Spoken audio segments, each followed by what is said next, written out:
That's what I'd say, 50-50 right now.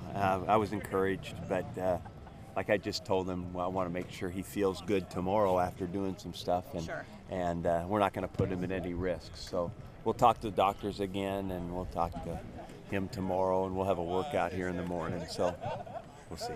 Yeah. So we had his sutures taken out this morning then? Yes. Yeah. How did that all go? Really good. Doctor was very encouraged by how it looked. It looks like his two right fingers are still kind of taped together. Yeah. What precautions are being taken there? Well, he's got a splint and buddy taping. So basically, it's bent. And, we wouldn't even be going there if the doctor actually called me and was very encouraging. But we got to wait 24 hours about it. Coming off the SC game, just what do you feel like you guys most corrected or shored up in this week of practice heading into Saturday? Well, I think what you do is like defensively continue. We lost our eyes on a pattern, and they got a touchdown on it, and so you just keep coaching the details of everything there, and then offensively, obviously, it's going to be protection and running good routes, so we can utilize and be a balanced offense. It's kind of funny we need to find our balance in the passing game now, when in a couple of years past, it's been trying to find the running game because we've been throwing pretty well. So we need to find that good run-pass balance. Yeah, Cal was able to really exploit Colorado, like 458 yards through the air, coming off 123 yards against USC. What changes do you think were the biggest ones that need to be made for you Well, guys it's to be able to always about protection and route running and winning on the routes. So that's always the biggest issue. You mentioned Nelson Spruce, Colorado's receiver, briefly yesterday, and he's kind of been one of the breakout players in the conference so far. Just what makes him, such a tough receiver? Well, he's very crafty, and he is very quick, and he is very strong. And with all that, he's got really good hand-eye coordination, catches the deep ball well, adjusts to all those throws pretty well, very reliable, really good player.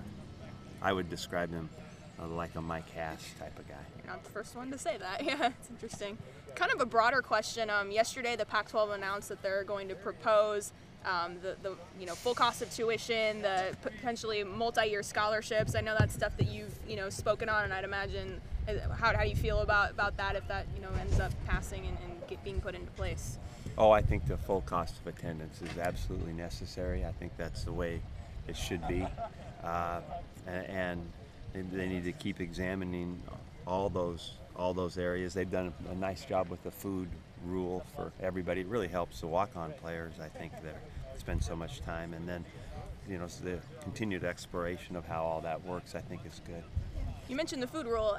That's now been in practice for a couple of months. Have you noticed any differences as far as how it's maybe impacting your group? Well, there's no doubt our nutrition has been impacted. I think that with our new nutritionist, Stacy, on board, it's been very, very helpful. Frankly, it hasn't changed much for the players that have been here, except for the walk-ons. That's where the biggest impact is being felt. That they can actually eat with the rest of our guys. Our other guys, we found a way to make sure that I knew that they wouldn't notice much of a change.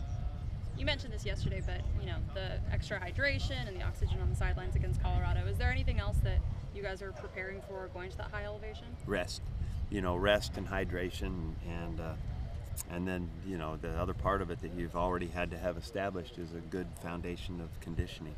So if you don't have that, it doesn't matter what the elevation is, and it'll just make it worse if you're not in good shape. How do you feel about your D-tackle situation going into this week? Obviously, Grimble's not going to play, but it seems like it's gotten a little bit healthier with Ciale back out there today, kind of a full go, and how do you feel about that position?